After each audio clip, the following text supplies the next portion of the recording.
like for Zohran Mamdani to take a walk the heck out of New York City? Can Dems stop the hot commie summer in the Big Apple here? Jamie Dimon seems hopeful. The J.P. Morgan kingpin torching Zohran Mamdani, calling him, quote, more of a Marxist than a socialist. Dimon also blasting Zohran's comrades in the Democrat Party, saying, quote, I have a lot of friends who are Democrats, and they're idiots. I always say they have big hearts and little brains. But not everyone is getting the message. DNC Chair Ken Martin had an eyebrow-raising response to Mamdani's refusal to condemn an anti-Semitic phrase. Watch.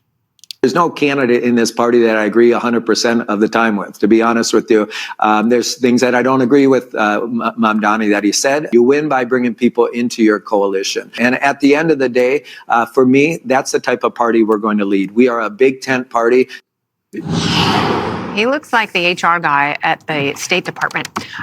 Okay, so Jessica, let's talk about just got fired, probably. It's not going to end well. And I don't know what is going to happen within the party. Are you going to vote for him? Mamdani? No, it is not my plan to vote for him. Who would you vote for?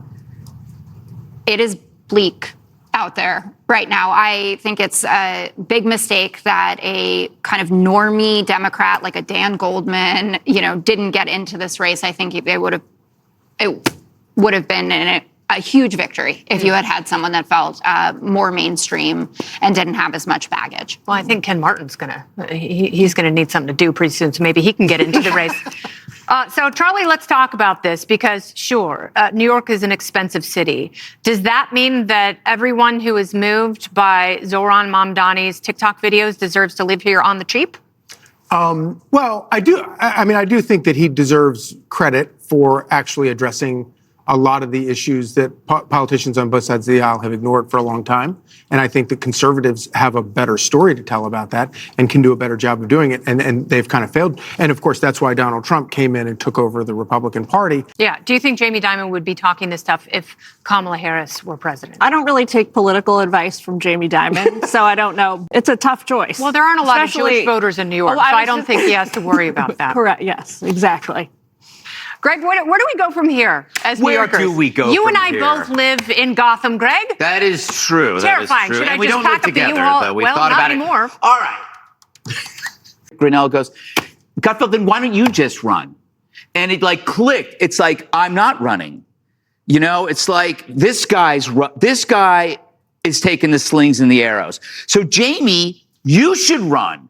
Rather than talk about it, you got the money, you got the brains, you got the voice. He would have won. You would win. So if you care strongly enough about this city, right now they're trying to rebrand Zohran as something new, but a new socialist is the same as the old socialist. It's like painting a cyanide pill. You take it, you die. He has no idea what he's talking about, which makes him so popular among Democrats. They should send the social workers to Penn Station, stat, because I got off there a few hours ago. Mm-hmm. You don't want to go there. The social workers would terrifying. not touch a homeless person.